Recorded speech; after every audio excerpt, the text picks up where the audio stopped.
Dans la vie, il faut savoir quand est-ce qu'il faut savoir jouer au jeu. Au fait, la vie, c'est comme un jeu d'échecs. Et il faut comprendre le système, comprendre comment ça fonctionne. Il faut être malin dans la vie. Il y a des endroits où on te traite mal, mais tu restes parce qu'il y a des trucs que tu gagnes. Pas seulement en argent, mais surtout en connaissance et en expérience.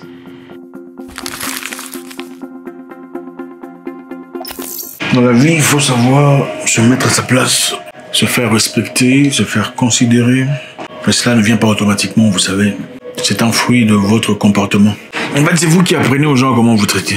Donc clairement, si les gens ne vous traitent pas en accord avec ce que vous attendez, c'est probablement parce que vous l'avez influencé à travers votre comportement.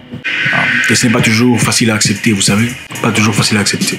Quand on vous manque de respect en public, c'est probablement parce que vous l'avez influencé d'une certaine façon.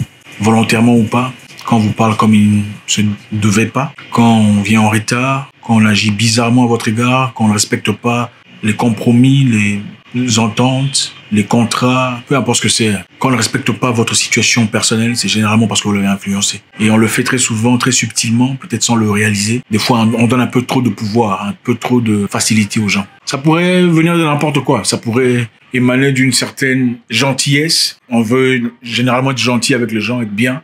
Et des fois, on commet ces erreurs. Mais dans la vie, il faudrait, au-delà de vouloir se faire respecter, il faut savoir quand est-ce qu'il faut appuyer sur le bouton pause. Je ne sais pas si on se comprend là. Pour faire court, dans la vie, il faut savoir quand est-ce qu'il faut savoir jouer au jeu. Au fait, la vie, c'est comme un jeu d'échecs. Et il faut comprendre le système, comprendre comment ça fonctionne. Ma mère avait l'habitude de dire dans sa langue que l'enfant qu'on envoie, l'enfant qu'on envoie souvent, va m'acheter ça, va m'acheter des bananes, va m'acheter du pain, va m'acheter des tomates, ne meurt jamais de faim. Bon, c'est vrai que mes frères et sœurs sont servis pour m'envoyer tout le temps, mais c'est ce que maman disait très souvent.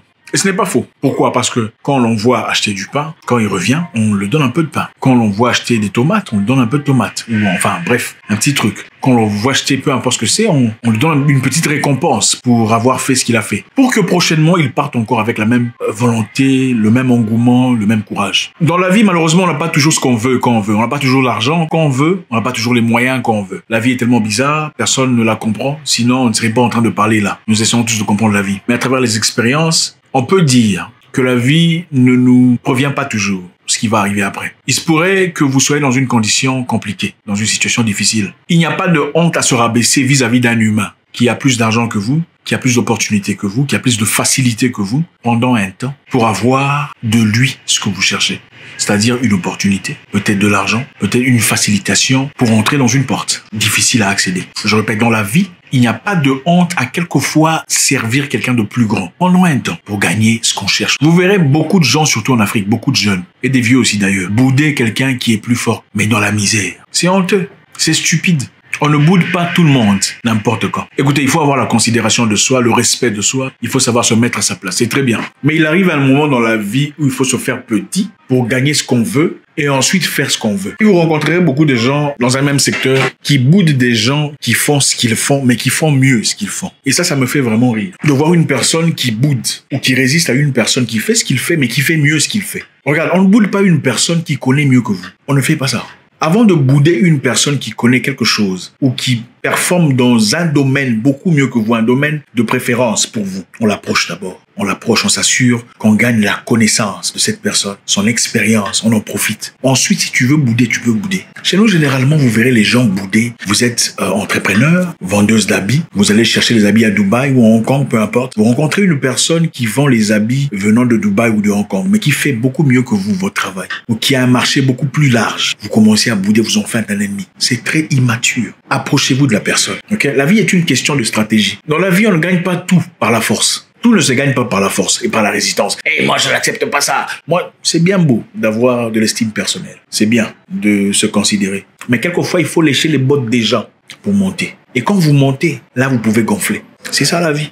Vous ne pouvez malheureusement pas toujours gagner comme vous le voulez. Malheureusement, c'est ça la réalité qu'il faut ne pas ignorer. Et quelquefois, il faut accepter de faire le taximène à une personne, mais pour bénéficier de quelques connaissances cruciales à votre développement personnel. Il n'y a pas de honte à faire ça. Il n'y a pas de honte à se rabaisser. Bon, il y a un monsieur qui t'appelle, tu fais le chauffeur pendant un temps, mais pour comprendre son intelligence, pour acquérir de sa grandeur, de sa connaissance, de ses particularités. Je connais un ami proche qui traversait des moments très difficiles. Mais il avait une voiture, comme je l'ai dit. Et comme il avait une voiture, il a pu faciliter la tâche à des personnes, des investisseurs, des acheteurs d'or dans une ville quelque part. Et son travail, entre parenthèses, était bon. Je t'emmène ici. Ah, je t'emmène là-bas. Oh, mon vieux, je t'emmène ici. Mon vieux, tu cherches quoi? Il savait tout ce qu'on cherchait. Alors, on a besoin d'oranges, il sait où trouver les oranges. Besoin de bananes, il sait où trouver les bananes. On a besoin d'un pneu d'avion. Il savait même comment trouver un pneu d'avion. Mais pendant ce temps, qu'est-ce qui s'est passé? Il gagnait en connaissance. Il comprenait comment ils achetaient de l'or, comment il faisait pour investir dans ce genre de business, comment il faisait pour acquérir de nouvelles opportunités. Et aujourd'hui, sa vie a beaucoup changé.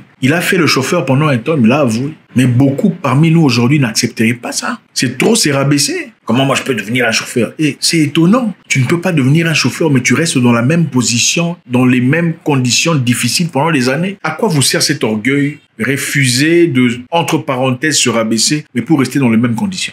C'est stupide, immature. Écoutez, il n'y a pas de honte à devenir le suiveur de quelqu'un pendant un temps pour grandir. Même dans la Bible, pour ceux qui aiment la Bible, vous verrez, il y a toujours des grands et des petits. Derrière chaque grand se trouvait un petit, ou devant chaque petit, il y avait un grand qui le suivait. Il n'y a pas de honte à faire ça. Il n'y a pas de honte à suivre quelqu'un derrière pour essayer d'acquérir sa connaissance. La vie ne se gagne pas toujours dans le combat, dans la lutte, dans la résistance. Il faut se faire respecter. Mais quelquefois dans la vie, même votre ami, vous avez le même âge, vous pouvez faire semblant de lécher ses bottes. Mais pour gagner quelque chose, il vous demande d'être là à 5 heures, vous venez à 5 heures. À 7 heures, vous venez à 7 heures. Même si c'est en l'encontre de vous, de ce que vous êtes en réalité. Mais pour aboutir à quelque chose, tout ne se gagne pas dans la force. Pour finir, même pour faire tomber quelqu'un, il faut le connaître. Je ne sais pas, vous êtes avocat, vous êtes politicien, vous êtes de ce domaine-là. Je sais qu'il y a beaucoup de trahison et tout le bazar et de remplacement. Mais même pour faire tomber quelqu'un de grand, il faut connaître ses points forts, ses points faibles, ses capacités et ses incompétences. Et ça ne se fait pas à distance. Vous résistez à un ennemi plus fort que vous de loin. Vous n'avez aucune chance de le battre. Aucune. Zéro. Nada. Vous n'en avez pas. Pour résister à quelqu'un, peu importe le domaine, il faut le connaître. Il faut s'approcher de la personne. Il faut l'écouter. Il faut l'entendre.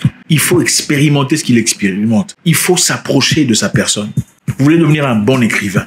Il faut suivre un bon écrivain, en toute humilité. Vous voulez devenir un bon acteur? Il faut s'approcher d'un bon acteur et lui parler gentiment pour accueillir sa connaissance.